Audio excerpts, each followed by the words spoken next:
contamination of water bodies,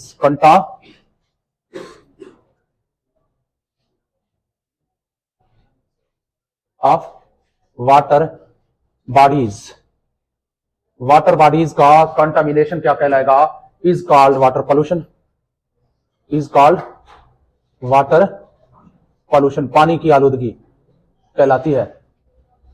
अच्छा जी, अब water pollution को हम बेसिकली वाटर के जो पॉल्यूटेंट्स हैं उनको हम जो है मुख्तलिफ क्लासेस में तकसीम करते हैं। तो तीन बड़ी कैटेगरीज में इनको तकसीम किया जाता है। कौन से हैं? नंबर 1, इंडस्ट्रीज से खारिज होने वाले वेस्ट प्रोडक्ट, उनको हम कहते हैं इंडस्ट्रियल एफ्लुएंट्स।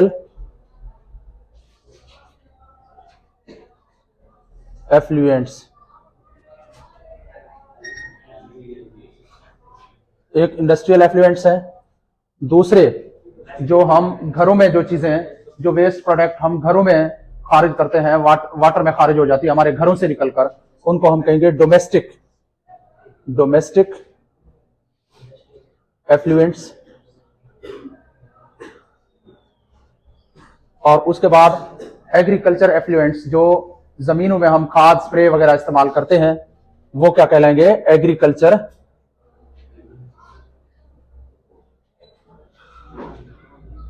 एफ्लुएंट्स।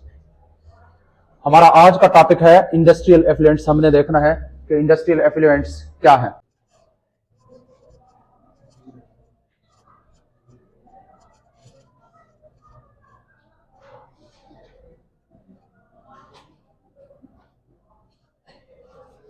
स्टूडेंट, हमारे यहाँ जमीन के ऊपर इंसानों की पॉपुलेशन काफी बढ़ती जा रही है, तो हमारे जरूरियात भी बढ़ते जा रहे हैं। इन जरूरियात को मुकम्मल करने के लिए, पूरा करने के लिए इंडस्ट्रियल यूनिट्स लगाए जाते हैं, जैसे हमारे कपड़े, खुराक, अद्वियात और दूसरे बहुत सारे केमिकल जो है वो इंडस्ट्री के अंदर तैयार किए जाते हैं। तो जब ये सारी चीजें इंडस्ट्री के अंदर तैयार की जाती हैं तो ज्यादा से ज्यादा इंडस्ट्रियल यूनिट्स लगाए जाते हैं। लेकिन ये इंडस्ट्रियल यूनिट्स जो हैं, ये बहुत सारे जो वेस्ट प्रोडक्ट हैं, वेस्ट मटेरियल हैं, जो कि वाटर और हवा के लिए वो पॉल्यूटेंट्स हैं, वो बहुत ज्यादा एफ्लुएंट्स जो है, पॉल्यूटेंट्स जो है वो इन्वायरमेंट में खारिज कर रहे हैं। या तो ये इंडस्ट्रियल यूनिट्स जो है ये अपने वेस्ट प्रोडक्ट जो है ओपन एयर में फेंक देते हैं, या फिर इनको वाटर बॉडीज के अंदर, जैसे रिवर्स में, ओशियंस के अंदर, और इसके अलावा लेक्स में, स्ट्रीम्स के अंदर, तो इस तरह से मुख्तलिफ जगहों पे पानी जो वाटर बॉडीज होते हैं उनके अंदर डिस्चार्ज कर देते हैं। इससे क्या हो रहा है? वाटर पॉल्यूशन में इजाफा हो रहा है। अब इंडस्ट्रियल एफ्लुएंट्स क्या हुए? इंडस्ट्रीज से निकलने वाले ऐसे वेस्ट मटेरियल जो कि वाटर के पॉल्यूशन का सबब बनते हैं, उनको हम क्या कहेंगे? Industrial effluents. The waste materials discharged from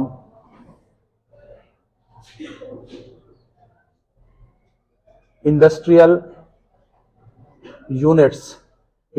units से डिस्चार्ज होने वाले वेस्ट मटेरियल्स आर कॉल्ड क्या कहलाएंगे? Are called industrial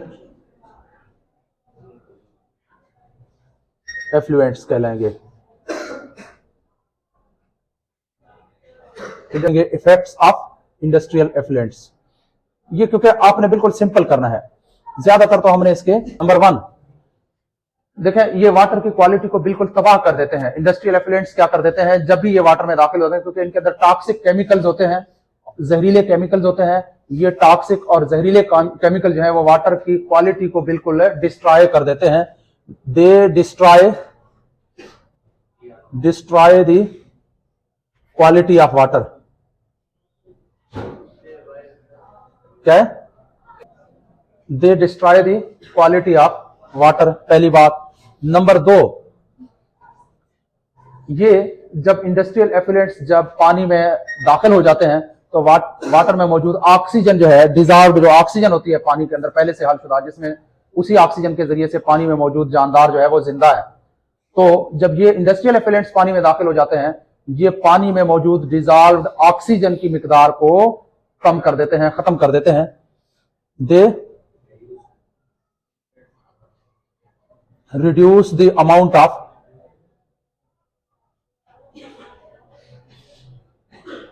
dissolved oxygen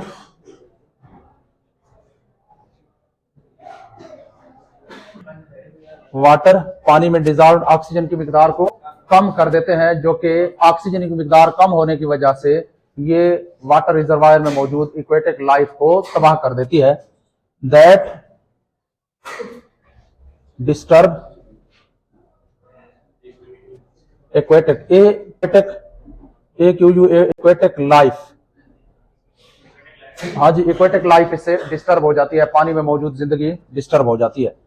और इसके अलावा इंडस्ट्रियल यूनिट से कुछ हैवी मेटल्स खारिज होते हैं, हैवी मेटल्स खारिज हो जाते हैं। ये हैवी मेटल जो है ये इंतहाई खतरनाक है। और ये हैवी मेटल कौन से हैं? Heavy metals are discharged from industrial units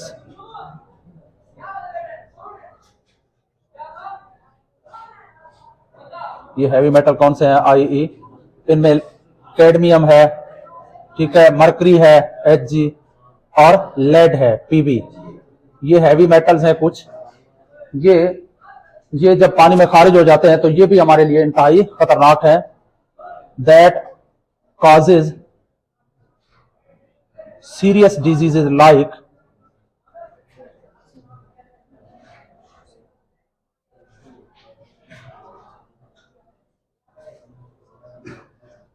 cancer, hepatitis. Cancer और हेपाटाइटिस जैसे बीमारियों का सबब बनते हैं। अब हमने देखना है कि ये जो हैवी मेटल्स हैं ये किस तरह से इफेक्ट करते हैं। अच्छा जी, अगर हो कैडमियम पॉइजनिंग, कैडमियम पॉइजनिंग, अगर हमारी वाटर के अंदर कैडमियम की मिकदार ज्यादा है, ये एक हैवी मेटल है, अगर इसका ये हमारी बॉडी में मुसलसल जो है वो वाटर के जरिए से दाखिल होती रहती है, तो ये हमारे लिए, हमारे किडनीज के लिए, जिगर के लिए और नर्वस सिस्टम के लिए, इसके अलावा हमारी बॉडी के दूसरे पार्ट्स के लिए कैंसर का सबब भी बन सकता है और दूसरे बहुत सारी खराबियों का बायस बन सकता है। तो हम कहेंगे इट डैमेजेस किडनी, किडनी को डैमेज करता है, रेड ब्लड सेल्स, आरबीसीज, और and causes high blood pressure, causes high blood pressure, ये हाई ब्लड प्रेशर का सबब भी बनता है। और उसके बाद हम देखेंगे कैडमियम पॉइजनिंग के बाद हम देखेंगे मरकरी पॉइजनिंग, है ना, Hg पॉइजनिंग, मरकरी पॉइजनिंग।